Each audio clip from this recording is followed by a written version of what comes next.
ప్రభు అయిన యేసుక్రీస్తు నామములో మీ అందరికీ నా హృదయపూర్వకమైనటువంటి నిండు వందనాలు.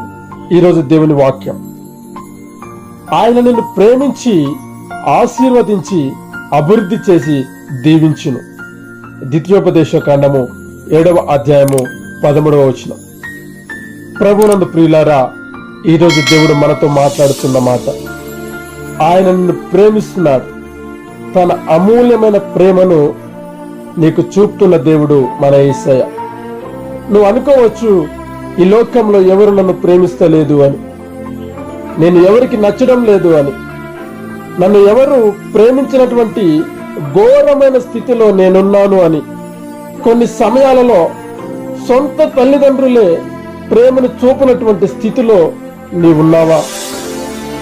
నీవు ఎటువంటి స్థితిలో ఉన్నను సహోదరి సహోదరుడా, యేసయ్య నిన్ను ప్రేమిస్తున్నాడు.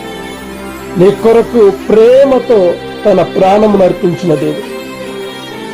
ఈ లోకంలో ప్రేమలు శాశ్వతమైనవి కావు.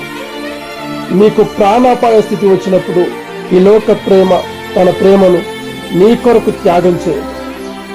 నీ స్థితి బాగోలేనప్పుడు నిన్ను విడిచి వెళ్ళిపోతుంది. నీ దగ్గర అన్ని ఉన్నప్పుడు నీతో ఉన్న ప్రేమ విలువైనది కాదు ప్రియులారా. ఇదిగో, నీ దగ్గర ఏమి లేనప్పుడు, నీవు పాపంలో ఉన్నప్పుడు, నీవు పడిపోయిన స్థితిలో ఉన్నప్పుడు, దిక్కులేని ఒంటరి స్థితిలో నీవు ఉన్నప్పుడు, నా కుమారుడా, నా కుమార్తె, నీవు భయపడకు.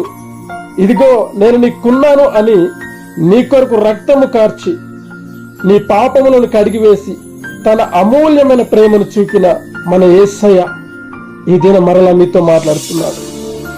ఇదిగో, నేను నిన్ను ప్రేమించుచున్నాను. నీవు అప్పుల బాధలో ఉన్నావా? వ్యాపారంలో నష్టపోయి ఉన్నావా? ఆదుకునేవారు లేక కుమిలిపోతున్నావా? దేవుడు నీతో మాట్లాడుతున్నాడు.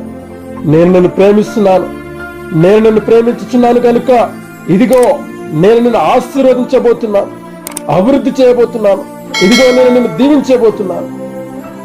ఈ దినం ఈ మాటలు ఎంతమంది అయితే వింటున్నారో ధైర్యం తెచ్చుకోండి. యేసయ్య మిమ్మల్ని దీవిస్తున్నాడు. నీ స్థితిగతులను మార్చబోతున్నాడు.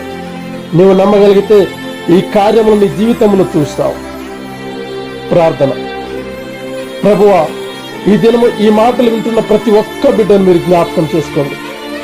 ఎవరు ఎటువంటి పరిస్థితులలో ఉన్నారో మీరు ఎరిగిన వారు కనుక ప్రతి ఒక్కరికి న్యాయము తీర్చి మీ కృపలో భద్రపరిచి స్థిరపరచమని, మీ అమూల్యమైన ప్రేమతో బిడ్డల జీవితాలలో ఆశీర్వాదములు నింపమని యేసయ్య పరిశుద్ధ నామమున అడిగి ప్రార్థిస్తున్నాము తండ్రి. ఆమేన్.